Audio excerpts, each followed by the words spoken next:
लिंग पुराण पंचम अध्याय एकाम्र कानन महात्म्य वर्णन।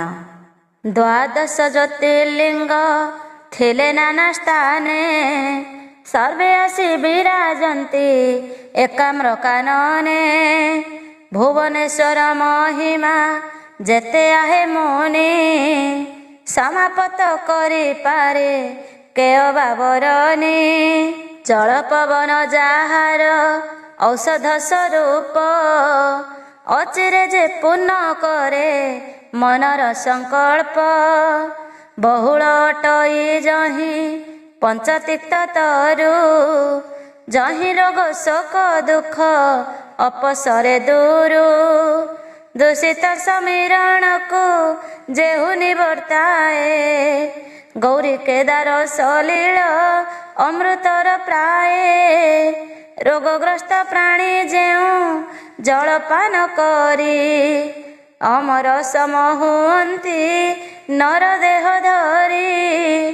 अष्टदेवी छन्ति क्षेत्र चारि पारुषरे अष्टतीर्थ पुणी सर्व जनमन हरे।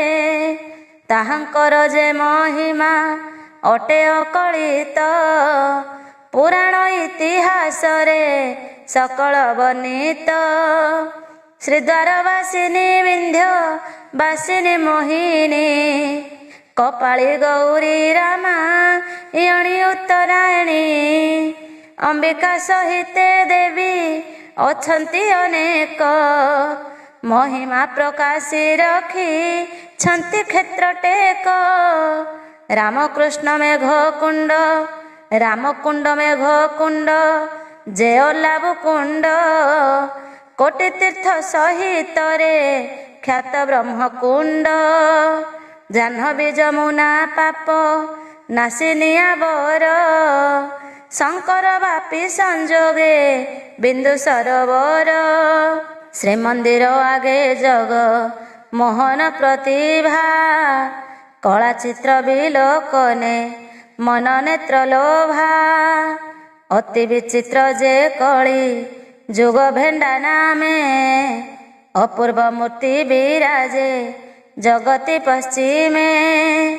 विराजन्ति विद्यावान गज शिरधारी श्रीहस्ते अमृत लड्डू पाशांकुश धरी।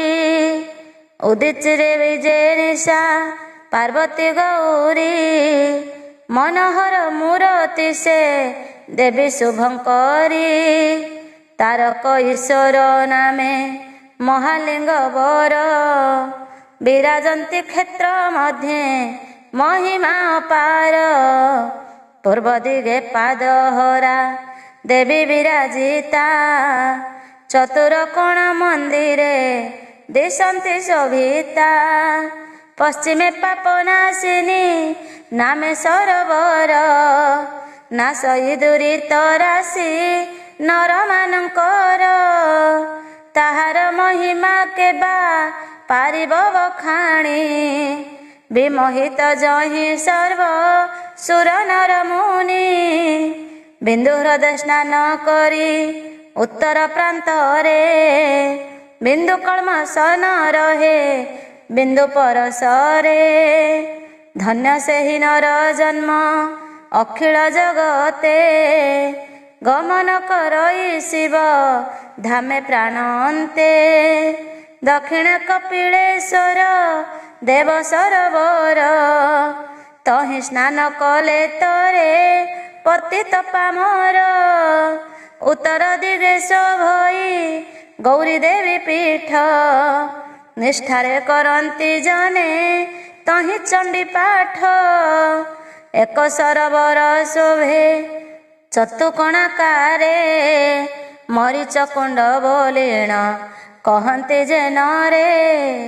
से निरपर से बंध्या नारी माने जाण पुत्रवती हंती शास्त्रे रहिछि प्रमाण। रत्नपीठ परे विजे देवी आदि शक्ति असाध्य साध्य करन्ति देखि प्राणी भक्ति। एहि रूपे चारि दिगे चारि सरोवर अमृत हि सुमधुर ନାଶେ ପାପ ଭାର। ମହାମହିମାମୟ ଯେ ଭୁବନ ଈଶ୍ୱର, ମହାଲିଙ୍ଗ ରୂପୀ ସେ ମିଳିତ ହରିହର। ଗୋପିକା ଗିରିଜା ମୂର୍ତ୍ତି ମଧ୍ୟରେ ଶୋଭନ୍ତି, ଅଷ୍ଟଶକ୍ତି ଅଷ୍ଟମୂର୍ତ୍ତି ତାଙ୍କ ଚଉକତି। ପ୍ରଥମ ନାୟକ ଯେବା କାଶୀଧାମେ ଥିଲେ, ରାମଲୀଳା ଦର୍ଶନେ ଏଠାକୁ ଆସିଲେ। ମାଘ ମାସ କୃଷ୍ଣ ପକ୍ଷେ ଚତୁର୍ଦ୍ଦଶୀ ଦିନେ, ଏ କ୍ଷେତ୍ର ଯେ ପ୍ରଦକ୍ଷିଣ କରେ ଶୁଦ୍ଧ ମନେ।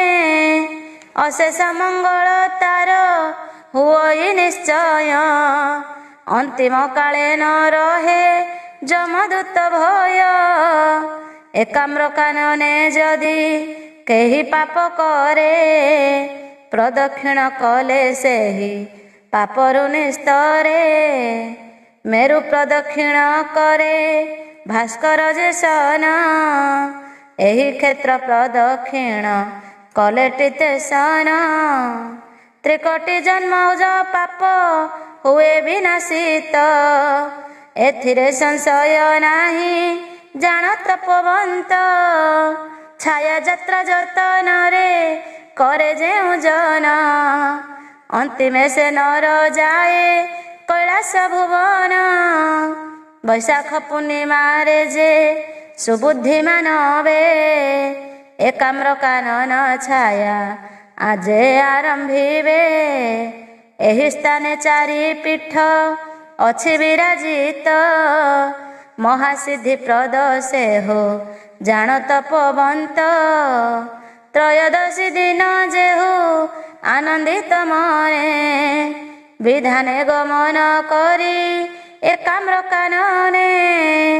ଶ୍ରୀ ଭୁବନେଶ୍ୱର ଦେବ କରେ ଦର୍ଶନ, ତାହାର ସକଳ କାର୍ଯ୍ୟ ସିଦ୍ଧି ହୁଏ ଜାଣ। ତାରକ ମନ୍ତ୍ର ଆଦି ଯେ ତାରେ ସିଦ୍ଧି ହୁଏ, ହରିହର ସୁପ୍ରସନ୍ନେ ଦିବ୍ୟ ଗତି ପାଏ। ଉତ୍ତର ଲିଙ୍ଗ ଅଛନ୍ତି ଯହିଁ ବିଦ୍ୟମାନ, ଶ୍ରୀ ମହାଶ୍ମଶାନ ପୀଠ ଅତି ମନୋରମ। ବୈଦ୍ୟନାଥ ବିରାଜିତ ଛନ୍ତି ଏହି ସ୍ଥାନେ, ମନ୍ତ୍ର ଜପ କଲେ ଏଥୁ ଐକାନ୍ତିକ ମନେ। ମାସକ ମଧ୍ୟରେ ସିଦ୍ଧି ଲଭନ୍ତି ମାନବ, ସକଳ ପାତକ ଦୂର ହୁଏ ଧ୍ରୁବ।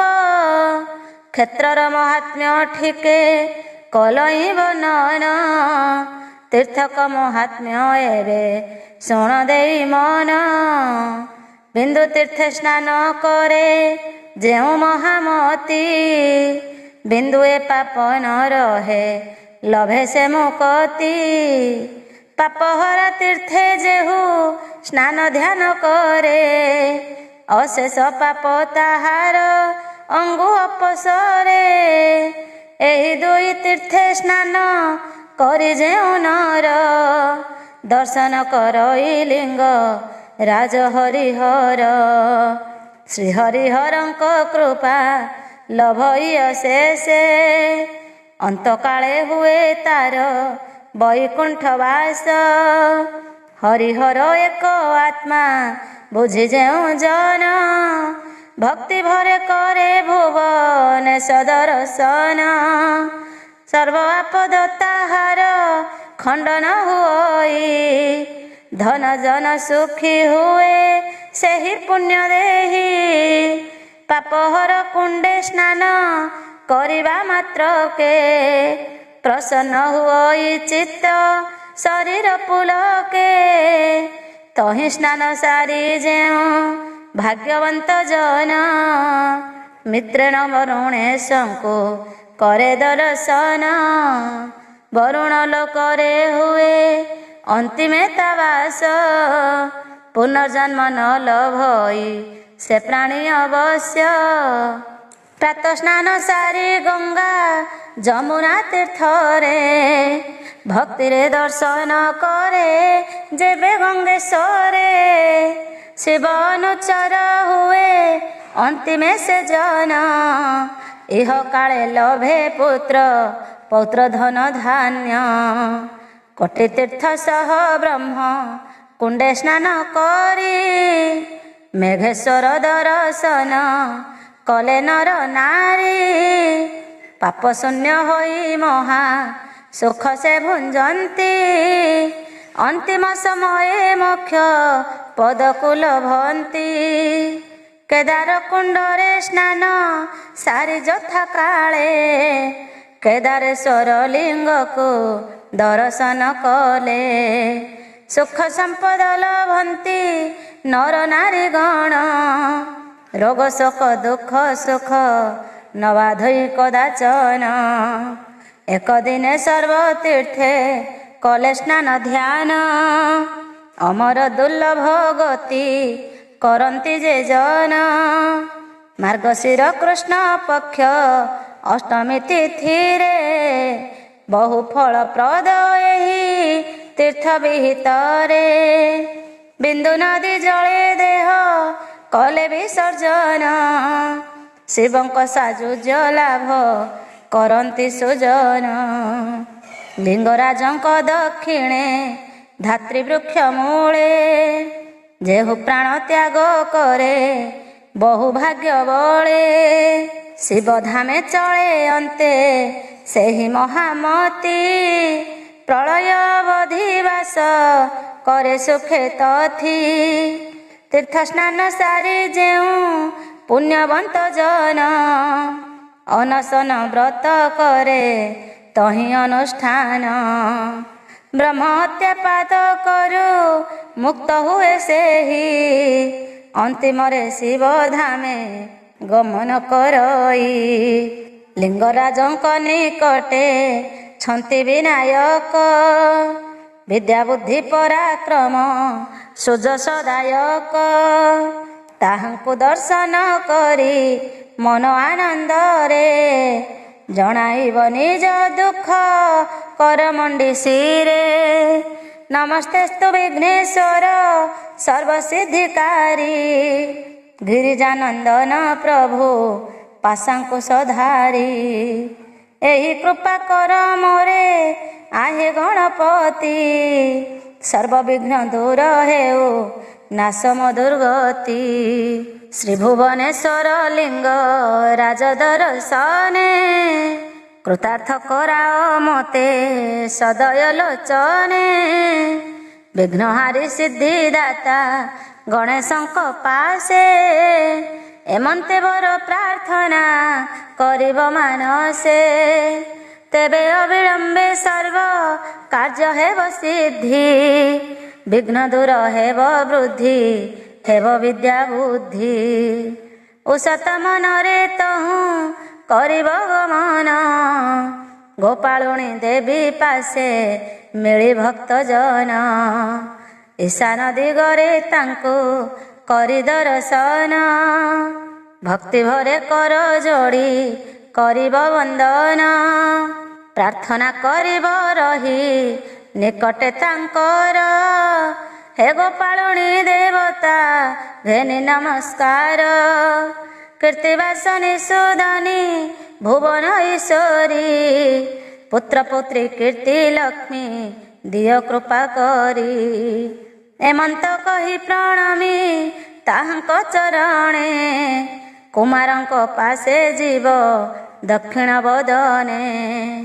क्रंच हस्ते नमस्तुभ्यं पार्वती नंदन कृपा बहि स्वर्ग लोक कर हे अर्पण। ए रूपे प्रार्थना करी कुमार छामुरे ईशाने वृषभ पासे जीव तदंतरे। प्रार्थना करिब वृषभंक सन्निधान सर्वतीर्थ प्रद तुम्भे हे शिव बाहन। आनंद वर्धनकारी जय हे वृषभ नमस्कार घेन मोर हे यज्ञ उद्भव। शिव प्रीति दान कर होई दया युक्त जेपरि सर्वदा हेबी शिव नामे रत। एते बोली नमित हूँ करिब गमन ଉପସ୍ଥିତ ହେବ ଗଣ୍ଡ ଚଣ୍ଡ ସନ୍ନିଧାନ। ପ୍ରାର୍ଥନା କରିବ ତାଙ୍କୁ ତହିଁ ଭକ୍ତି ଭରେ। ହେ ଦେବ ପ୍ରୀତି ବର୍ଦ୍ଧନ ନମାମି ତୁମ୍ଭରେ। ତୁମ୍ଭରି ପ୍ରସାଦେ ବୀର୍ଯ୍ୟ ଧୃତି ତେଜ ବଳ। ଲଭଇ ମୁଁ ଯେନେ ଶକ୍ତି ଦିଅ ହେ କେବଳ। ଏହା କହି ନମି କରି ତାହାଙ୍କ ଚରଣେ। ସେ ଉତ୍ତାରୁ ଯିବ କଳ୍ପ ତରୁ ସନ୍ନିଧାନେ। ତଥା ଯାଇ ପ୍ରଦକ୍ଷିଣ କରି ତରୁବରେ। ଏହି ବାକ୍ୟ ଉଚ୍ଚାରିବ ମୁଖରେ ସାଦରେ। ହେ ବାଞ୍ଛା ସିଦ୍ଧଦାୟକ କଳ୍ପତରୁବର। ପ୍ରାର୍ଥନା ସହିତେ ଘେନ ମୋର ନମସ୍କାର। ଏକାମ୍ର କାନନେ ତବ ମହିମା ଅପାର। ଆରାଧ୍ୟ ଅଟ ଯେ ବ୍ରହ୍ମା ବିଷ୍ଣୁ ଶିବଙ୍କର। ଏତେ ବୋଲି ନମସ୍କାର କରି ଭକ୍ତି ଭରେ। ସେହିଠାରୁ ଚଳିଯିବ ନୈରତ ଦିଗରେ। ଯେ ସ୍ଥାନେ ସାବିତ୍ରୀ ଦେବୀ ପ୍ରସନ୍ନ ବଦନେ। ତହିଁ ପ୍ରବେଶ ହୋଇବ ପୁଲକିତ ମନେ। ପ୍ରାର୍ଥନା କରିବ ତାଙ୍କୁ କହି ନିଜ ଦୁଃଖ। ହେ ଦେବୀ ସାବିତ୍ରୀ ମୋତେ ସର୍ବକ୍ଳେଶୁ ରଖ। ଜୟ ମା ସାବିତ୍ରୀ ସତୀ ବେଦର ଜନନୀ। ନିବେଦନ ଘେନ ମୋର ହେ ମାତ ବ୍ରାହ୍ମଣୀ। ବ୍ରହ୍ମ ପ୍ରଜ୍ଞା ମେଧା ମୋର ଦିଅ ଗୋ ଜନନୀ। ଏତେ ବୋଲି ଭକ୍ତି ଭାବେ କରିବ ଦଇନି। ତା ଉତ୍ତାରୁ ଭୁବନ ପାଳକ ପାଶେ ଯିବ।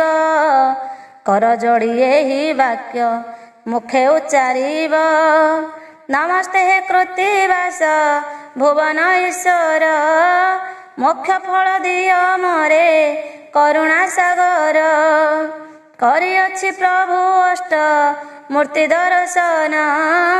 ସେହି ଦର୍ଶନର ଫଳ କର ସୁପ୍ରଦାନ।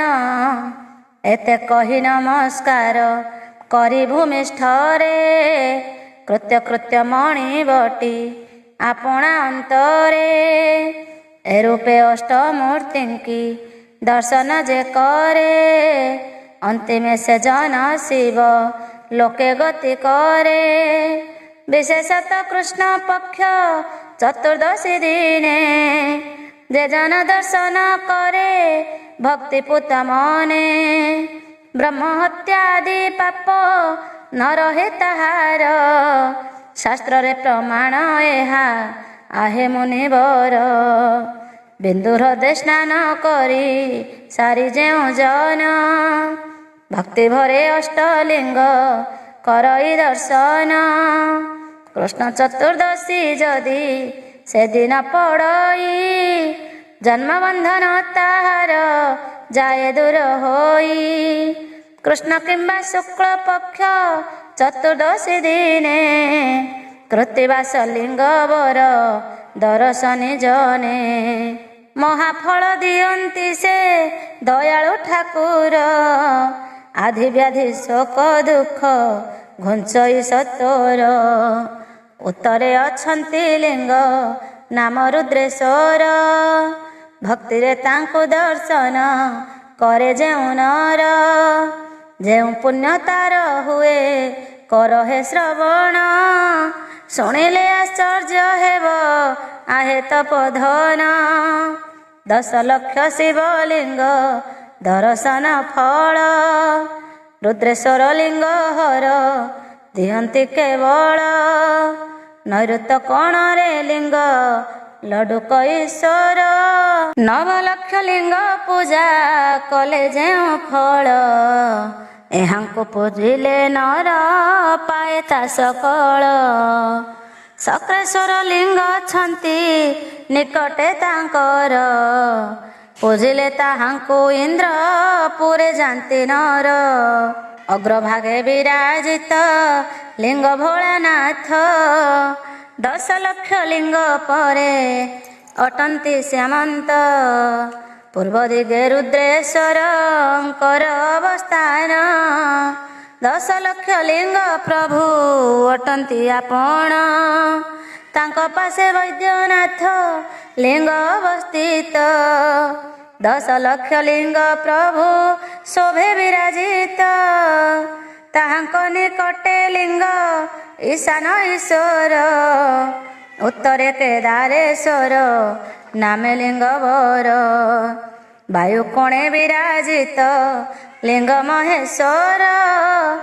ଯମଦଣ୍ଡ ନ ଲାଗଇ ପୂଜଇ ଯେ ନର।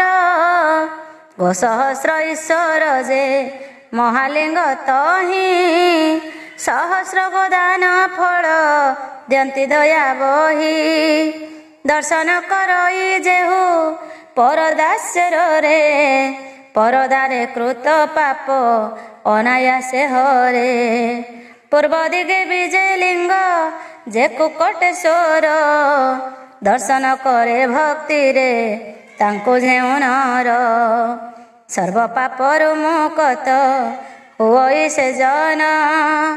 ଶଙ୍କର ପଦବୀ ପ୍ରାପ୍ତ ହୁଏ ସେ ଅନ୍ତେଣ। ଈଶାନ କୋଣରେ ଛନ୍ତି ଲିଙ୍ଗ ସିଦ୍ଧେଶ୍ୱର। ତାହାଙ୍କୁ ଦର୍ଶନ କରେ ଯେଉଁ ଭକ୍ତ ନର। ସର୍ବ କାର୍ଯ୍ୟ ସିଦ୍ଧ ହୁଏ ନିଶ୍ଚୟ ତାହାର। ଅନ୍ତିମେ ସେ ଚଳିଯାଏ ଶ୍ରୀ ବୈକୁଣ୍ଠପୁର। ଏହାଙ୍କ ଭିନ୍ନ ଯେ କୋଟି ଲିଙ୍ଗ ଛନ୍ତି ରହି। ସମସ୍ତଙ୍କ ନାମ କେବା ବଖାଣି ପାରଇ। ମୁକ୍ତେଶ୍ୱର ଚକ୍ରେଶ୍ୱର ପଦ୍ମେଶ୍ୱର ଲିଙ୍ଗ। ବାଣେଶ୍ୱର ସୁରେଶ୍ୱର ଆଦି ଉତ୍ତମାଙ୍ଗ। ଏକାମ୍ର କାନନେ ରହି ଯେଉଁ ଭାଗ୍ୟବାନ। ପ୍ରଦକ୍ଷିଣେ ସର୍ବଲିଙ୍ଗ କରଇ ଦର୍ଶନ। ତାହାର ସୁକୃତ ମୁଖେ କେଅବା କହିବ। ଅମର ଗଣଙ୍କ ତୁଲେ ଗଣ୍ୟ ସେ ହୋଇବ। ଚୈତ୍ର ମାସେ ଯେଉଁ ପ୍ରାଣୀ ଶ୍ରଦ୍ଧା ଭକ୍ତି ମନେ। ବାସ କରି ସୋନାଚଳ ଏକାମ୍ର କାନନେ। ପରିକ୍ରମା କରି ଲିଙ୍ଗ ସମୂହ ପୂଜଇ। ମହାମହାପାତ କରୁ ସେହୁ ନିସ୍ତରଇ। ଅନ୍ତକାଳେ ମୁକ୍ତି ଲଭେ ଅବଶ୍ୟ ସେ ନର। ପାର୍ବତୀଙ୍କି ଏହା କହି ଅଛନ୍ତି ଶଙ୍କର। ଏକାମ୍ର କାନନ ଶିବ ପ୍ରିୟ ପୁଷ୍ପମାନ। ଶୁଭ ଭାବେ ଯେଉଁ ନର କରିଆ ହରଣ। ଭକତି ମାନସେ ତଥା ଲିଙ୍ଗ ପୂଜା କରେ। ନିଷ୍ପାପ ଶରୀରେ ଯେହୁ ସୁଖେ ଦିନ ହରେ। ଭକତି ମାନସେ ତଥା ଲିଙ୍ଗ ପୂଜା କରେ। ନିଷ୍ପାପ ଶରୀରେ ଯେହୁ ସୁଖେ ଦିନ ହରେ। ଧନ ଧାନ୍ୟ ପୁତ୍ର ପୌତ୍ରୀ ବୃଦ୍ଧି ହନ୍ତି ତାର। ରୋଗ ଶୋକରୁ ବିମୁକ୍ତ ହୁଅଇ ସେ ନର। ଏକାମ୍ର କାନନେ କ୍ଷେତ୍ର ମହିମା ଅପାର। ସଂକ୍ଷେପେ କହିଲି ମାତ୍ର କରି ସରଧାର। ଏକାମ୍ର କାନନ ସ୍ଥଳୀ ମହାତ୍ମ୍ୟ ଶେଷ। କହି ଶେଷ କରି ନ ପାରିବେ ବ୍ରହ୍ମା ଶେଷ। ଶ୍ରୀଲିଙ୍ଗ ପୁରାଣ ଶିବ ରହସ୍ୟ ପ୍ରସଙ୍ଗ। ଅଦ୍ଭୁତ କଥନ ଜାଣ ଆହେ ମୁନି ବର୍ଗ। ଏମନ୍ତେ ନୈମିଷାରଣ୍ୟେ ସନତ କୁମାର। ମୁନିମାନଙ୍କ ଆଗରେ କରନ୍ତି ପ୍ରଚାର। ସୌନକାଦି ତପୀ ଗଣ ଶୁଣେ କୃତ୍ୟ କୃତ୍ୟ। ସେହି ସାଧୁ ସନ୍ଥଙ୍କର ମୁଁ ଅଯୋଗ୍ୟ ଭୃତ୍ୟ। ବ୍ୟାସଙ୍କ ଚରିତ ମୂଳ ଗ୍ରନ୍ଥର ଆଶ୍ରିତେ। ଅଧମ କ୍ଷେତ୍ର ମୋହନ ରଚେ ଜନହିତେ। ଇତି ଶ୍ରୀଲିଙ୍ଗ ପୁରାଣେ ତୃତୀୟ ଖଣ୍ଡେ ଏକାମ୍ର କାନନ ମହାତ୍ମ୍ୟ ବର୍ଣ୍ଣନେ ନାମ ପଞ୍ଚମ ଅଧ୍ୟାୟ। ଷଷ୍ଠ ଅଧ୍ୟାୟ କେଶରୀ ବଂଶର କୀର୍ତ୍ତି ଓ ପୂର୍ବ ସୀମାନ୍ତ କୁଣ୍ଡଳେଶ୍ୱରଙ୍କ ବର୍ଣ୍ଣନା। ସୌନକ ଉବାଚ ଏଥୁ ଅନନ୍ତରେ ଯେ ସନକ ମୁନି ବର। ପୁଛିଲେ ସାଦରେ ବିଧି ସୁତଙ୍କୁ ଆବର। ଚାରି ଯୁଗେ ଯେ ବିଖ୍ୟାତ ଏକାମ୍ର କାନନ ସତ୍ୟ ଯୁଗ ସମାଚାର କହିଲେ ଆପଣ। ତ୍ରେତା ଦ୍ୱାପର ଏବେନି ଯୁଗର ବୃତ୍ତାନ୍ତ ଏକାମ୍ର ବନେ ସେ ଲିଙ୍ଗ ଅର୍ଚ୍ଚନ କେମନ୍ତ। କଳି ଯୁଗେ କେଉଁ ପରି ଲିଙ୍ଗ ଆରାଧନା କେବା ଯେଉଁ କୀର୍ତ୍ତି କଲେ ଆହେ ମହାମନା। ଏହି ସକଳ ବିଷୟ କହ ଆମ୍ଭ ଆଗେ ଶ୍ରବଣ କରିବୁ ସତ ଋଷି ଅନୁରାଗେ।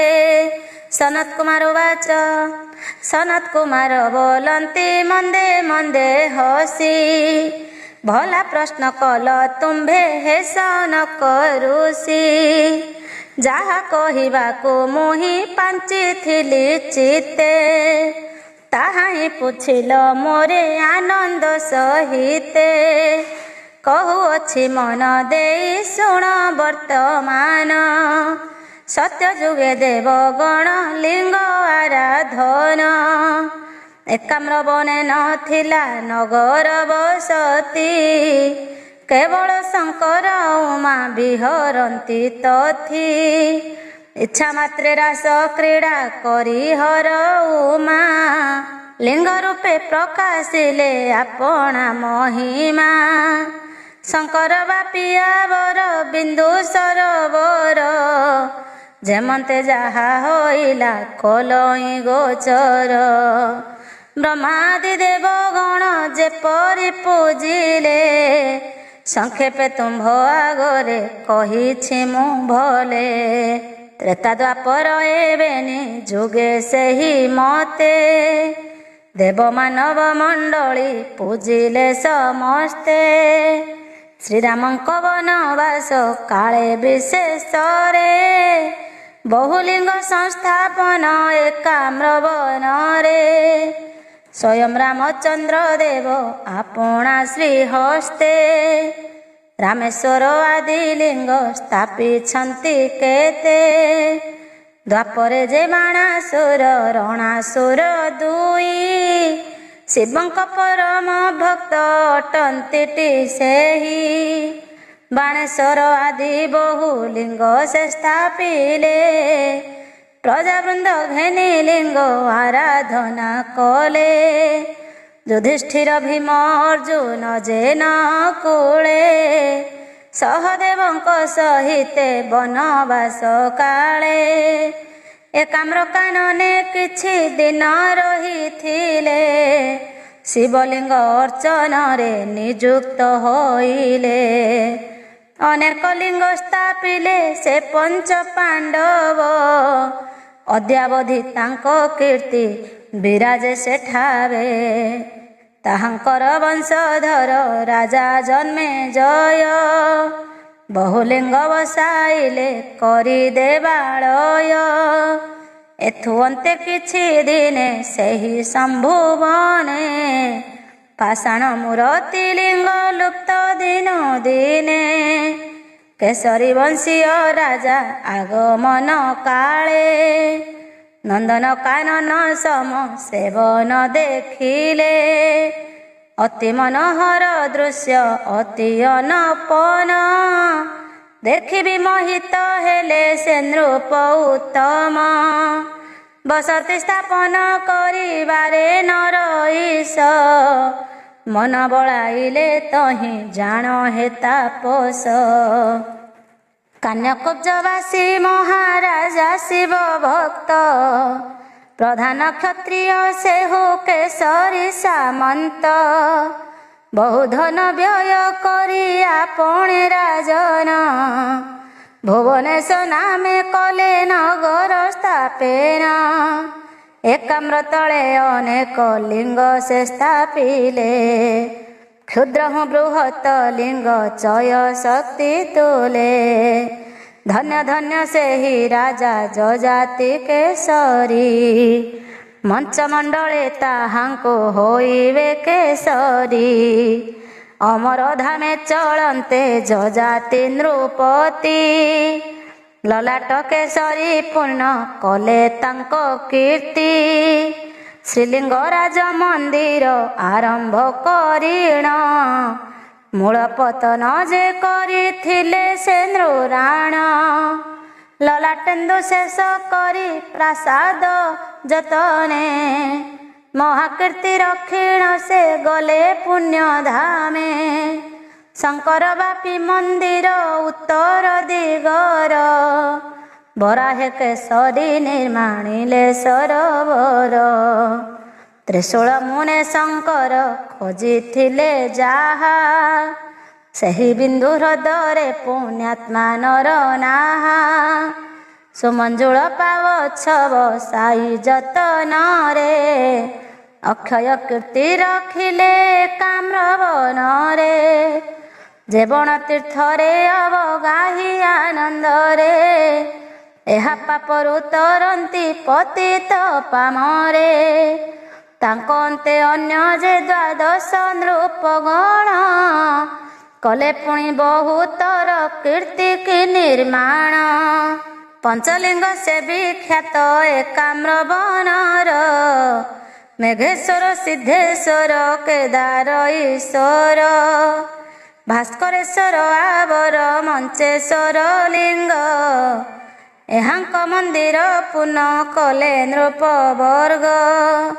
ସେହି କାଳେ ଥିଲେ ଭଟ୍ଟ ଦୀକ୍ଷିତ ବ୍ରାହ୍ମଣେ, ଉପାଧିଧାରୀ ଦ୍ରାବିଡ଼ ଦେଶବାସୀ ଜନେ। ଶୈବ ହେତୁ ନରପତି ସ୍ୱସ୍ଥାନରୁ ଆଣି, ତାଙ୍କ ହସ୍ତେ ସେବା ସମର୍ପିଲେ ବିଜ୍ଞ ଜାଣି। ତନ୍ତ୍ର ବିଦ୍ୟାର ପ୍ରଚାର ହୁଅନ୍ତେ କ୍ରମେଣ, ବ୍ୟବହାର ଆଚାର ଛାଡ଼ିଲେ ନରଗଣ। ସେ ରୀତି ଗତି ଦେଖନ୍ତେ କ୍ଷୋଭିତ ମନରେ, ବିରକ୍ତି ପ୍ରକାଶି ଚାଲି ଗଲେ ଦେଶାନ୍ତରେ। ଦ୍ରାବିଡ଼ ବ୍ରାହ୍ମଣେ ହନ୍ତେ ମୂଳ ଉତ୍ପାଟିତ, କଳିଙ୍ଗ ଦ୍ୱିଜେ ସେବାରେ ଯେ ହେଲେ ନିଯୁକ୍ତ। କେ ହେଲେ ପୂଜକ କେ ବା ହେଲେ ସୁପକାର, ଏହି ମତେ ଆଦରିଲେ ସର୍ବେ ସେବା ଭାର। ବିଭିନ୍ନ ଦଳ ସେବକ ହେଲେ ଶିବଙ୍କର, ବୃଷଳ ବିଶ୍ୱନାଥଙ୍କ ଶ୍ରୀଲିଙ୍ଗ କୋୟର। ସେହିମାନେ ବିଖ୍ୟାତ ଯେ ହେଲେ ବଡ଼ୁ ନାମ, ଲିଙ୍ଗ ନାମେଣ ସେବକ ଯଥା କାଶୀ ଧାମ। ବେଦ ଅଧ୍ୟୟନକାରୀ ବ୍ରାହ୍ମଣ ନିକରେ, ନିଯୁକ୍ତ ରହିଲେ ଦେବରାଜଙ୍କ କାର୍ଯ୍ୟରେ। ଯଜ୍ଞ ଆଦି କର୍ମରେ ସେ ନିରତେ ତତ୍ପର, ଶାସ୍ତ୍ର ପୁରାଣ ପତନେ ତୋଷନ୍ତି ଈଶ୍ୱର। ଅଷ୍ଟଶମ୍ଭୁ ଅଷ୍ଟ ଦେବୀ ଅଷ୍ଟ ତୀର୍ଥବର, ଏକାମ୍ର କାନନେ ସର୍ବେ ପୂଜିତ ନିକର। ମନ୍ଦରଗିରି ପରାୟ ଅତି ଉଚ୍ଚତର, ମନ୍ଦିର ମଧ୍ୟେ ଦିନ ଏ ଲିଙ୍ଗରାଜ ହର। ଧେନି ଶସ୍ତ୍ର ହସ୍ତ ଅଟେ ସେହି ମନ୍ଦିରର, ବିଚିତ୍ର କାରୁକାର୍ଯ୍ୟ ଯେ ଅତି ମନୋହର। ଧନ୍ୟ ସେହି ଲଲାଟେନ୍ଦୁ ନୃପତି ଅଗ୍ରଣୀ, ରଖିଲେ ଅମରାକ୍ଷରେ ସୁନାମ ନିଶାଣୀ। ମନ୍ଦିର ସମ୍ମୁଖେ ଜଗମୋହନ ରୁଚିର, କଳା ଚିତ୍ର ଦର୍ଶନେ ମନ ମୁଗ୍ଧ କର। ଅସଂଖ୍ୟ ମନ୍ଦିର ପ୍ରତି ଲିଙ୍ଗ ଉଦ୍ଦେଶ୍ୟରେ, ତୋଳାଇଲେ ନରପତି ସ୍ୱଚ୍ଛ ମାନସରେ। ଶ୍ରୀଲିଙ୍ଗରାଜ ଦେବଙ୍କ ସ୍ୱପ୍ନ ଆଦେଶରେ, ଅକ୍ଷୟ କୀର୍ତ୍ତି ସ୍ଥାପିଲେ ନୃପତି ହର୍ଷରେ। ଶ୍ରୀହରିହର ମିଳନ ମୂରତି ହେତୁରେ, ମନ୍ତ୍ରରାଜ ଅଷ୍ଟାଦଶାକ୍ଷର ପ୍ରୟୋଗରେ। ନିବେଦିତ ହୁଏ ତଥା ଅମୃତମଣହି, ପ୍ରସାଦ ସେବନ ତହିଁ ଜାତି ଭେଦ ନାହିଁ। ଏକ ପଂକ୍ତିରେ ଭୁଜନ୍ତି ଆନନ୍ଦେ ସକଳେ, ବ୍ରାହ୍ମଣ କ୍ଷତ୍ରିୟ ବୈଶ୍ୟ ଶୂଦ୍ରାଦି ଯେ ସ୍ଥଳେ। ସ୍ୱୟଂ ଭୁବନ ଈଶ୍ୱର ଦେବଙ୍କ ଆଜ୍ଞାରେ, विविध नैवेद्य खंजा लिंगराज हरे पंचपर्व आदि नाना जात्रा महोत्सवे सानंदे दिन हरंती भक्त मानवे केसरी वंश नृपंक कीर्ति चमत्कार कि बनिबे मुहि अबासु समाताहार संक्षेपे कहली मात्र तुम्भर समीपे अकथनीय से कीर्ति हे मुनि कलापे एमंते ब्रह्मांक सुत सनत कुमार बखाणिले सौनकादीपनिक आगर श्रीलिंग पुराणे शिव रहस्य प्रसंग श्रवणे कलुष तुटे शुद्ध हुए अंग शुण आहे मुनिगण एथु अनंतरे अपूर्व कहानी कहूअछि मु तुम्भरे एकाम्र कानन चौदिगे नाना तीर्थ नदी पर्वत समूह बढ़ई विचित्र गंधवती नामे नदी सुप विक्रमयी पुण्यतीर्थ रूपे प्राची आसारे शोभई ललाटेन्दु केशरी तोला प्रासाद रे से जे महापुण्य तीर्थ ख्यात बनी रे निर्मल जले से गंधवती विराजई गंगा जल सम पाप विनाशी पारई गणक मते सुभद ग्रहे मिलन रे अगणन रे अवगाहन्ति तहीं रे बारुणी जोग नामे से होइछि विदित से निरस्पर्शे पापीए हुअन्ति कृतार्थ स्नान दिन बहु जने आसी हन्ति ठूल रवि आर्द्र जोगे स्नान करन्ति सकल स्नान अन्ते सूक्ष्मेश्वर लिंग दर्शने नरक भयरु उद्धरन्ति नर माने पितृपितामह गण पिंड देले तहीं जीवर मानव जन्म सफल हुई गयारे पिंड प्रदाने उद्धारन्ति जथा एथि बारुणी स्नान रे फल मिले तथा स्नान पिंड दान जेउ नरे आचरन्ति स्वजन सहिते अन्ते स्वर्गे स्थान पान्ति देवदेव राज प्रतिमूर्ति सेहि दिने बारुणी जोगे जोगान्ति मंडिण विमाने कुंडलेश्वर लिंग जे से प्राची सीमारे विराजन्ति मनोहर प्राचीर प्रकारे मंदिर शोभादिशयी दया नदी तीरे दर्शक जन मानक मन नेत्र हरे पुण्य प्राप्त अंशे नरे दर्शन करन्ति छाया जात्रा दिन जात्री अनेक मिलन्ति बारुणी दिवसे जेबा छाया जात्रा करे अशेष पातक राशि तार देहु हरे 10 लक्ष लिंग विराजन्ति क्षेत्रांतरे सकल लिंग महात्म्य केबा बनी पारे पुष्कर तीर्थरे जथा कपाल मोचन स्थापिथिले हि लिंग चतुर आनन कार्तिक मासरे शुक्ल एकादशी ठारू पूर्णिमा अवधि स्नान कले मो प्रभातरु जेउ फल लाभ हुए से पुष्कर तीर्थे से फल मिलई गंधवती स्नान नित्ये पुष्करे जे आम्भेश्वर नामे लिंग बर ताहांक दर्शने जेउ फल पांति नर कुंडलेश्वर लिंग को दर्शन कले सेहि फल प्राप्ति हुए मानव सकले पुष्कर तीर्थ महात्म्य अटई जे सन गंधवतीर महात्म्य जान होते सन ଏଣୁଟି ଗୁପ୍ତ ପୁଷ୍କର ନାମେ ଏହି ତୀର୍ଥ। ଶାସ୍ତ୍ର ପୁରାଣ ଇତିହାସରେ ଯେ କଥିତ। ସୌନକାଦି ମୁନି ମାନଙ୍କର ସନ୍ନିଧାନେ ସନତ କୁମାର ଋଷି ଯେ କହିଲେ ସନେ। ସେହି ସାଧୁଙ୍କ ଚରଣ ତେଣୁ କରି ଧ୍ୟାନ। ଭାଷା ପ୍ରବନ୍ଧେ ଭଣଇ କ୍ଷେତ୍ରବାସୀହୀନ। ଇତି ଶ୍ରୀଲିଙ୍ଗ ପୁରାଣେ ତୃତୀୟ ଖଣ୍ଡେ ଗନ୍ଧବତୀ କୁଣ୍ଡକେଶ୍ୱର ମହାତ୍ମ୍ୟ ବର୍ଣ୍ଣନେ ନାମ ଷଷ୍ଠାଧ୍ୟାୟ।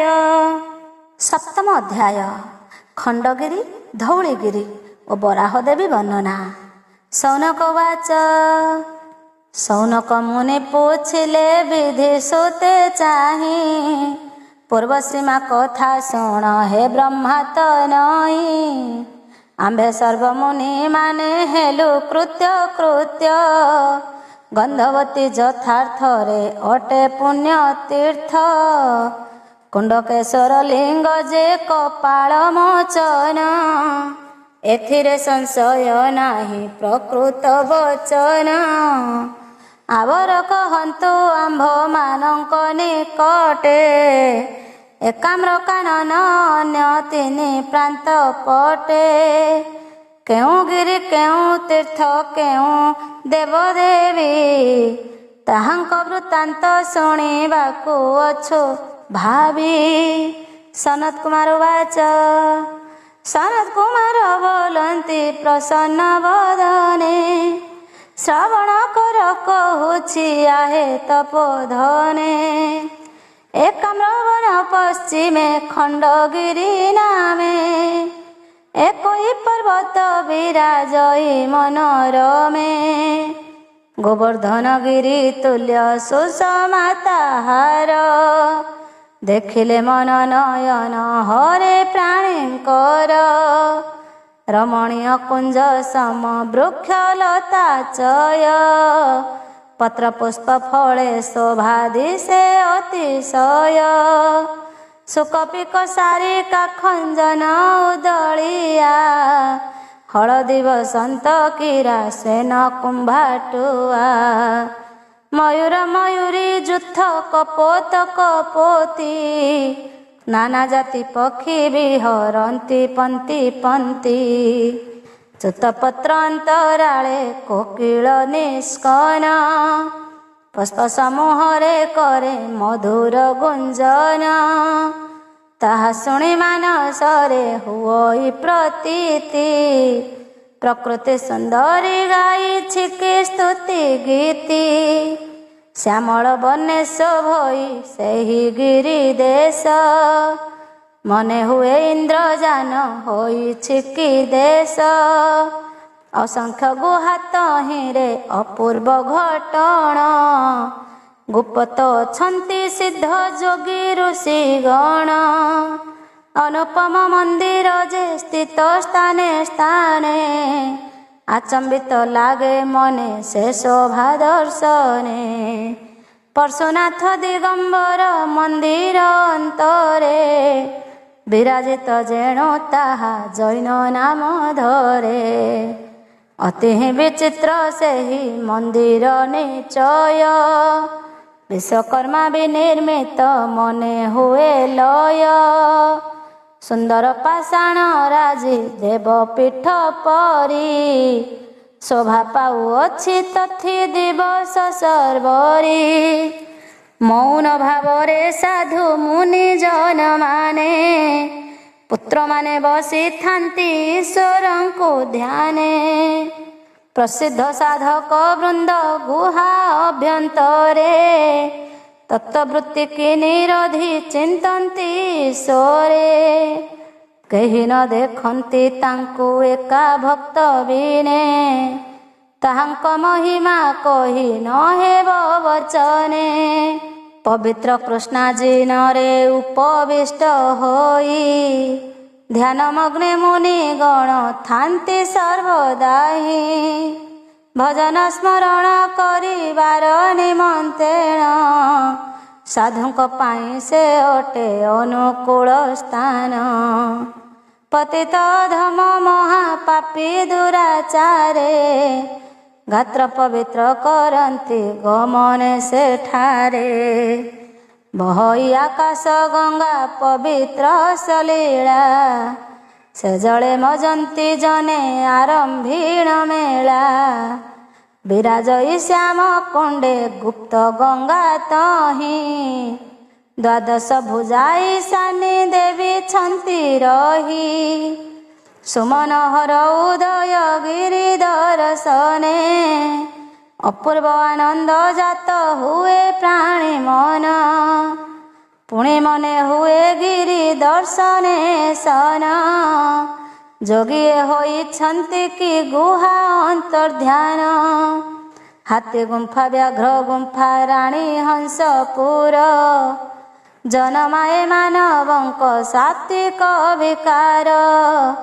सुर समय पवन तहि विहरई सुमन सुगंध महकाई चहटाई नाना भଳି सुवासित पुष्प तरुलता मनमुग्धकारी सेहु अत्यंत शोभिता से पवन नंदन कानन रसरी अपूर्व माधुरी पूर्व फल फूले भरी एकाम्रवन प्रांतरे मंत सुषमा बेनिगिरी सौंदर्य को नाही ना उपमा सेहि प्रशांत पवन स्थली दर्शने मिथ्या संसार माया को बर जीवे जने विशाल शाल रसाल शोकत माल देवदारू पियाशाल वृक्ष माल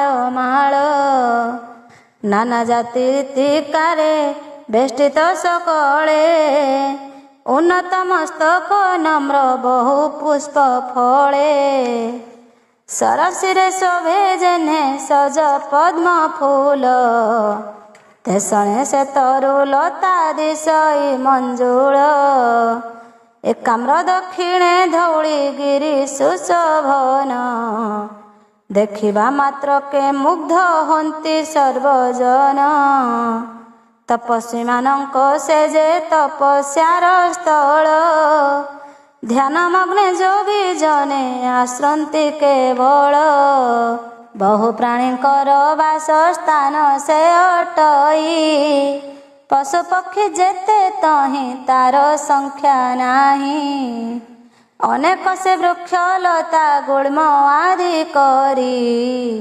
श्यामल रंगे शोभई से धौली गिरी तथि मध्य अछंती से शिव गणेश्वर मनोहर हस्ती गुहा रही आवर अशोक कीरति पुंज गड़ खाई आदि निम्न देशे दिव्य स्तोते बहे दया नदी गिरिशृंगे लिंग छंती श्री चंद्रशेखर ताहांक महिमा अटे देव गोचर वंशी अनुरूपंक कीरति तपन दे दीप्यमान रही पीठ आदि स्थान एकाम्र उत्तर प्रांते परम वैष्णवी विराजन्ती नाम ख्यात श्री वराह देवी ए देवींकर महिमा के पारिब कही घोर संकट रखन्ती भवे दया बही श्रीलिंग राजांको प्रिया जगत जननी अभय वरदा देवी दुष्कृत दलिनी मनोहर पीठ परे विजय प्रसन्ने परम शोभादि सन्ति रम्य उपवने बहई शीतल मंद सुगंध नील नाना पुष्पे विमंडित से उद्यान स्थल सुख सारिका कोकिल आदि पक्षी गण विहरन्ति जे उद्याने करी मृदु सोन नील नभे यथा रक्ष पंथी सुशोभन ତେସନ ପୁଷ୍ପିତ ତଥି ବିବିଧ ସୁମନ। ଋତୁ ଅନୁସାରେ ଫଳ ଫଳେ ନାନା ଭଳି, ସେଉ ପବନର ଶୋଭା କେ ପାରିବ କଳି। ଏକାମ୍ର କାନନ ମଧ୍ୟେ ବରାହ ଦେବତୀ, ଅପାର ମହିମା ମୟୀ ଉମା ଭଗବତୀ। ଏମନ୍ତେ ଚାରି ସୀମାରେ ସୌନ୍ଦର୍ଯ୍ୟ ବିରାଜେ, ସଂକ୍ଷେପେ କହିଲି ମାତ୍ର ହେ ମୁନି ସମାଜେ।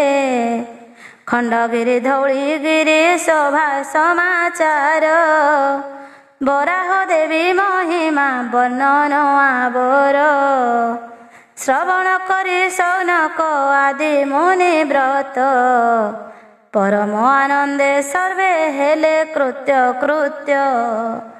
ଏକାମ୍ର କାନନ ମଧ୍ୟେ ଯେତେ ଲିଙ୍ଗ ସ୍ଥିତ, କେୟ ବାକ୍ୟମ ହୋଇବ ବର୍ଣ୍ଣନେ ସମସ୍ତ। ମହାଜ୍ୟୋତିର୍ମୟ ଲିଙ୍ଗରାଜ ମହେଶ୍ୱର, ତ୍ରିଭୁବନେ ବିଖ୍ୟାତ ଯେ ଭୁବନ ଈଶ୍ୱର। ଶ୍ରୀ ଅନନ୍ତ ବାସୁଦେବ ଯହିଁ ବିଦ୍ୟମାନ, ହରିହର ଏକ ଆତ୍ମା ଅପୂର୍ବ ମିଳନ। ସେ ଅଭେଦ ମୂର୍ତ୍ତିଙ୍କର ଅନୁକମ୍ପା ବଳେ, ଏ ଲିଙ୍ଗ ପୁରାଣ ଭିତରଇ ମୁନିରୋଳେ। ଆହେ ସୁଜ୍ଞଜନ ମାନେ ଏତେ ମମା ଗୁଣି, କ୍ଷେତର କହି ତୋର ଏହା ପଢ଼ି ଶୁଣି। ଇତି ଶ୍ରୀଲିଙ୍ଗ ପୁରାଣେ ତୃତୀୟ ଖଣ୍ଡେ ଖଣ୍ଡଗିରି ପ୍ରଭୃତି ବର୍ଣ୍ଣନେ ନାମ ସପ୍ତମ ଅଧ୍ୟାୟ। ଅଷ୍ଟମ ଅଧ୍ୟାୟ ଶ୍ରୀ ଭୁବନେଶ୍ୱର ଦେବଙ୍କ ଚତୁର୍ଦ୍ଦଶ ଯାତ୍ରା କଥନ। ସନତ କୁମାର ଉବାଚ, ଏଥୁ ଅନନ୍ତରେ ଋଷି ସନତ କୁମାର, ବୋଇଲେ ହେ ମୁନି ଶୁଣ ଯାତ୍ରା ସମାଚାର। ଶ୍ରୀଲିଙ୍ଗରାଜ ଦେବଙ୍କ ଯାତ୍ରା ଚତୁର୍ଦ୍ଦଶ, ଏକାମ୍ର କାନନେ ଯାହା ହୁଇ ପ୍ରକାଶ। ବୈଶାଖ ଶୁକ୍ଳ ଅକ୍ଷୟ ତୃତୀୟା ତିଥିରେ, ମହାମହୋତ୍ସବ ବିଧି ଆରମ୍ଭନ୍ତି ନରେ। ଆଷାଢ଼ ଶୁକ୍ଳ ଅଷ୍ଟମୀ ଦିବସେ ଉତ୍ସବ, ପରଶୁରାମାଷ୍ଟମୀ ନାମେ ଯାତ୍ରା ମହୋତ୍ସବ। ଆଷାଢ଼ ଶୁକ୍ଳ ଶୟନ ଚତୁର୍ଦ୍ଦଶୀ ତିଥି, ବିଧାନେ ମାନବେ ଯାତ୍ରା ଉତ୍ସବ କରନ୍ତି। ଶ୍ରାବଣ ମାସର ଶୁକ୍ଳ ଚତୁର୍ଦ୍ଦଶୀ ଦିନ, ଲିଙ୍ଗରାଜ ଦେବଙ୍କର ପବିତ୍ରାରୋପଣ। କାର୍ତ୍ତିକ ଶୁକ୍ଳ ଦ୍ୱିତୀୟା ତିଥିରେ ଆବର, ଯମ ଦ୍ୱିତୀୟା ନାମେଣ ଯାତ୍ରା ମନୋହର। ଶୁକ୍ଳ ଚତୁର୍ଦ୍ଦଶୀ ଦିନ କାର୍ତ୍ତିକ ମାସରେ, ଶିବ ଉତ୍ଥାପନ ଯାତ୍ରା ଆରମ୍ଭନ୍ତି ନରେ। ମାର୍ଗଶିର କୃଷ୍ଣ ପକ୍ଷ ଅଷ୍ଟମୀ ଯେ ତିଥି, ପ୍ରଥମା ଅଷ୍ଟମୀ ନାମରେ ଯାତ୍ରା ଏକ ତିଥି। ଏହି ମାର୍ଗଶିର ମାସ ଶୁକ୍ଳ ଷଷ୍ଠୀ ଦିନ, ପ୍ରବରଣ ଷଷ୍ଠୀ ନାମେ ଯାତ୍ରା ନିରୂପଣ। ପୌଷ ପୂର୍ଣ୍ଣିମାରେ ହୁଏ ଉତ୍ସବ ଯେ ଏକ, ଲିଙ୍ଗରାଜଙ୍କର ଯାତ୍ରା ସେ ପୁଷ୍ୟାଭିଷେକ। ମକର ସଂକ୍ରାନ୍ତି ଯାତ୍ରା ମାଘରେ ପଡ଼ଇ, ମହାମହୋତ୍ସବ ଜନେ ସମ୍ମେଳନ ତହିଁ। ମାଘ ଶୁକ୍ଳ ସପ୍ତମୀରେ ଯାତ୍ରାର ବିଧାନ, ଚନ୍ଦ୍ରଭାଗା ତୀର୍ଥ ଫଳ ଦିଅନ୍ତି ତ୍ରିଲୋଚନ। ଫାଲଗୁନ ମାସ କୃଷ୍ଣ ଚତୁର୍ଦ୍ଦଶୀ ସେହି, ଶିବରାତ୍ରି ନାମେ ଯାତ୍ରା ସେଦିନ ହୁଅଇ। ଚୈତ୍ର ଶୁକ୍ଳାଷ୍ଟମୀରେ ମହାସମାରୋହେ, ଅଶୋକାଷ୍ଟମୀ ନାମେଣ ଯାତ୍ରା ଏକ ହୋଏ। ଦମନକ ଚତୁର୍ଦ୍ଦଶୀ ଚୈତ୍ର ଶୁକ୍ଳ ପକ୍ଷେ, ଯାତ୍ରା ମହୋତ୍ସବ ବିଧି ଶିବ ଉପଲକ୍ଷେ। ଏମନ୍ତ୍ରଣ ଚତୁର୍ଦ୍ଦଶ ଯାତ୍ରାର ସମ୍ଭାର, ଏକାମ୍ର କାନନ ନାମ ଲିଙ୍ଗରାଜଙ୍କର। ପ୍ରତି ଯାତ୍ରାର ଛଇ ମହିମା ଅପାର। ଛାୟା ଯାତ୍ରା ଏହା ପରେ ବଡ଼ ଚମତ୍କାର। ଶିବରାତ୍ର ଆଦି କରି ଯାତ୍ରା ଯେ 14 ତେସନେକ ଚତୁର୍ଦ୍ଦଶ ବ୍ରତ ନାନାବିଧ। ହର ପାର୍ବତୀଙ୍କର ସେହି ବ୍ରତ ବିଧି ପାରଣକାରୀଙ୍କି ପ୍ରାପ୍ତ ହୁଏ ସର୍ବସିଦ୍ଧି। କ୍ରମେ କହିବ ସବୁ ବ୍ରତ କଥା ମାନ ଏକେ ଏକେ ବୁଝାଇଣ ତବ ସନ୍ନିଧାନ। ଲିଙ୍ଗ ପୁରାଣ ମହାତ୍ମ୍ୟ ଦେବଙ୍କୁ ଦୁର୍ଲଭ ଶ୍ରୀହରିହର ଭକ୍ତକୁ କେବଳ ସୁଲଭ। ଏମନ୍ତ ଋଷି ବୃନ୍ଦରେ ସନତ କୁମାର ପ୍ରକାଶିଲେ ଚତୁର୍ଦ୍ଦଶୀ ଯାତ୍ରା ସମାଚାର। ସେହି ସାଧୁ ମୁନିଙ୍କର ପଥେ ଅନୁସରି କହି କ୍ଷେତ୍ର ମୋହନ ସଇଷ୍ଟ ସୁମରି। ଇତି ଶ୍ରୀଲିଙ୍ଗ ପୁରାଣେ ତୃତୀୟ ଖଣ୍ଡେ ଚତୁର୍ଦ୍ଦଶ ଯାତ୍ରା ବିଧି କଥନେ ନାମ ଅଷ୍ଟମ ଅଧ୍ୟାୟ।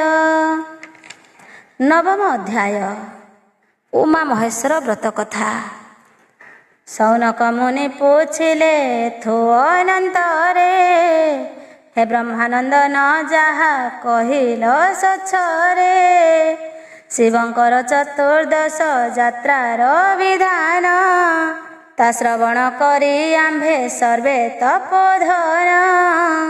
ନିମଗ୍ନ ହେଲୁ ମହାନନ୍ଦ ସାଗରେ ପୁଣି ପଚାରୁଛୁ ଏବେ ତୁମ୍ଭର ଆଗରେ। ଚତୁର୍ଦ୍ଦଶ ବ୍ରତ ଯେ କି ହର ଗୌରୀଙ୍କର କହନ୍ତୁ ସେ ବ୍ରତ ବିଧି ଆହେ ବିଜ୍ଞବର। ସନତ କୁମାର ବାଚ ସନତ କୁମାର ବୋଲନ୍ତି ଅତି ଅନୁରାଗେ ସୌନକାଦି ସର୍ବମୁନି ମାନଙ୍କର ଆଗେ। ଶ୍ରୀଲିଙ୍ଗରାଜ ଦେବଙ୍କ ଅପାର କୃପାରେ କହୁଛି ସେ ବ୍ରତ ଯାକ କ୍ରମେ ସରଧାରେ। ଉମା ମହେଶ୍ୱର ବ୍ରତ ପୂର୍ବ ବିଧାନ ଶ୍ରବଣ କର ସେ ମନୋହର ଉପାଖ୍ୟାନ। ବୈଶାଖ ମାସର ଶୁକ୍ଳ ଚତୁର୍ଦ୍ଦଶୀ ତିଥି ସାୟଂକାଳେ ହି ବ୍ରତ କରିବ ହେ ଯତି। ପ୍ରତିଷ୍ଠା ବା ଉଦ୍ଯାପନ ଏ ବ୍ରତର ନାହିଁ ପ୍ରଧାନ ଦେବତା ଉମା ସହ ଉମା ସାଇଁ। ଏ ବ୍ରତର ବିଧି ଯାହା କହୁଅଛି ଶୁଣ ସୁବର୍ଣ୍ଣେ ଏକତ୍ର ଶିବ ଗୌରୀ ମୂର୍ତ୍ତି ଜାଣ। ଶକ୍ତିଲିଙ୍ଗ ରୂପେ ତାହା ନିର୍ମାଣିବ ଭଲେ ରୂପାରେ ବୃଷଭ ମୂର୍ତ୍ତି କରିବ ମଞ୍ଜୁଳେ। ଦିବ୍ୟମଣ୍ଡଳ ଉପରେ ପାତି ବ୍ୟାଘ୍ର ଚର୍ମ ତଦୁପରି ବସ୍ତ୍ରାବୃତ ବୃଷଭ ସ୍ଥାପିଣ। ତାହାର ଉପରେ ଶିବ ଗୌରୀଙ୍କ ମୂରତି ବସାଙ୍କୁ ପୂଜା କରିବ ଆପେ ଯଥା ଶକ୍ତି। ବିହିତ ବାକ୍ୟରେ ସ୍ୱସ୍ତି ବାଚନାଦି କରି ସଂକଳ୍ପ କରିବ ଗୋତ୍ର ନାମାଦି ଉଚ୍ଚାରି। ଜୟନ୍ତରୀ ଅପାତକ କ୍ଷୟ କାମନାରେ ଉମା ମହେଶ୍ୱର ହେବେ ପୂଜିବ ସାଦରେ। ବରୁଣ ବାକ୍ୟାନୁସାରେ ପୂଜାଦି କରିବ ତନ୍ତ୍ରଧାରକ କରିଣ ମଧ୍ୟ ନିର୍ଭାଇବ। ପୂଜକ ମାନବ ଯେହୁ ପବିତ୍ର ଭାବରେ ଜଳ ଶୁଦ୍ଧି ଆସନାଦି ଶୁଦ୍ଧି କରିପାରେ। ବ୍ୟାପଦ ନାଶ ପର୍ଯ୍ୟନ୍ତ କରିବ ସକଳ ପୀଠନ୍ୟାସେ ବୀଜ ମନ୍ତ୍ର ସହିତେ କେବଳ। ଜ୍ଞାନାତ୍ମନେ ନମ ଆଦି ସମସ୍ତ ଉଚ୍ଚାରି ଋଷ୍ୟାଦି ନ୍ୟାସ କରିବ ମାନସେ ବିଚାରି। ତଦନ୍ତେ ପୂଜା କର୍ମକୁ ଆରମ୍ଭ କରିବ ପ୍ରଥମରେ ଗଣେଶଙ୍କୁ ବିଧାନେ ପୂଜିବ। ଶକ୍ତି ସହିତରେ ସ୍ୱର୍ଣ୍ଣଲିଙ୍ଗ ମୂର୍ତ୍ତି ପୁଣ ପଞ୍ଚଗବ୍ୟ ପଞ୍ଚାମୃତେ କରାଇବ ସ୍ନାନ। ସେଉତାରୁ ସୁବାସିତ ପବିତ୍ର ଜଳରେ ସ୍ନାନ କରାଇବ ତ ସେ ଯଥା ବିଧାନରେ। ଚକ୍ଷୁଦାନ ଅନ୍ତେ ପ୍ରାଣ ପ୍ରତିଷ୍ଠା କରିବ, ଆବାହନ କରି ଅଧିବାସ ବଢ଼ାଇବ। ଶିବ ଉମାଙ୍କର ଧ୍ୟାନ ମାନସ ପୂଜନ, ଉତ୍ତମ ପ୍ରକାରେ ଆଚରିବ ବ୍ରତି ଜନ। ଗନ୍ଧ ପୁଷ୍ପ ଧୂପ ଦୀପ ନୈବେଦ୍ୟ ଆରତି, ଷୋଡ଼ଶ ଉପଚାରେ ଯେ ପୂଜା କର୍ମ ବିଧି। ମୂଳମନ୍ତ୍ର ପୀଠ ଜପ କରି ସାଧ୍ୟ ମତେ, ପ୍ରଣାମ ବିହିବ ଜପ ସମର୍ପଣ ଅନ୍ତେ। ଷୋଡ଼ଶ ଅଥବା ଦଶ ଉପଚାରେ ପୁଣି, ବୃଷଭ ପୂଜା କରିବ ବ୍ରତ କଲା ପ୍ରାଣୀ। ହୋମ ଆଦି କର୍ମ ମାନ କରି ବିଧାନରେ, ବିଲ୍ୱପତ୍ର ପୁଷ୍ପ ଦେବ ଶକ୍ତି ଲିଙ୍ଗ ଶିରେ। ଦକ୍ଷିଣା ଦାନ ଇତ୍ୟାଦି ସମସ୍ତ ସାରିବ, ପରଦିନ ପ୍ରାତ କାଳେ ଶୁଚିମନ୍ତ ହେବ। ପ୍ରତିମାଙ୍କୁ ଅର୍ଚ୍ଚନାନ୍ତେ ବସ୍ତ୍ର ସହିତରେ, ଉତ୍ସର୍ଗ କରି ଅର୍ପିଣ ବ୍ରାହ୍ମଣ ହସ୍ତରେ। ଉତ୍ସର୍ଗ ଦକ୍ଷିଣା ଦେଇ ବ୍ରତ କଥା ଶୁଣି, ପାରଣ କରିବ ବ୍ରତି ଜାଣ ଆହେ ମୁନି। ବ୍ରତ କଥା କହୁଅଛି କରହୋ ଶ୍ରବଣ, ଭୃଗୁ ଭରତ ସମ୍ବାଦ ଅପୂର୍ବ ଘଟଣ। ଭୃଗୁବାଚ ଭୃଗୁ ବୋଇଲେ ଭରତ ନୃପତିଙ୍କି ଚାହିଁ, ତୁମ୍ଭ ମନେ ଯାହା ଅଛି ପୁଛ ନର ସାଇଁ। ଭରତବାଚ ଭରତ ନୃପତି ବର ବେନି କର ଯୋଡ଼ି, ପଚାରିଲେ ଭୃଗୁଙ୍କର ପାଦ ତଳେ ପଡ଼ି।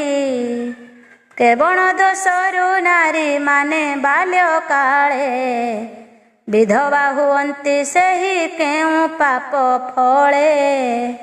ବୁଝାଇ କହନ୍ତୁ ମୋତେ ତାହାର କାରଣ, ଶୁଣିବା ପାଇଁ ବିଶେଷ ବଳଇ ମୋ ମନ।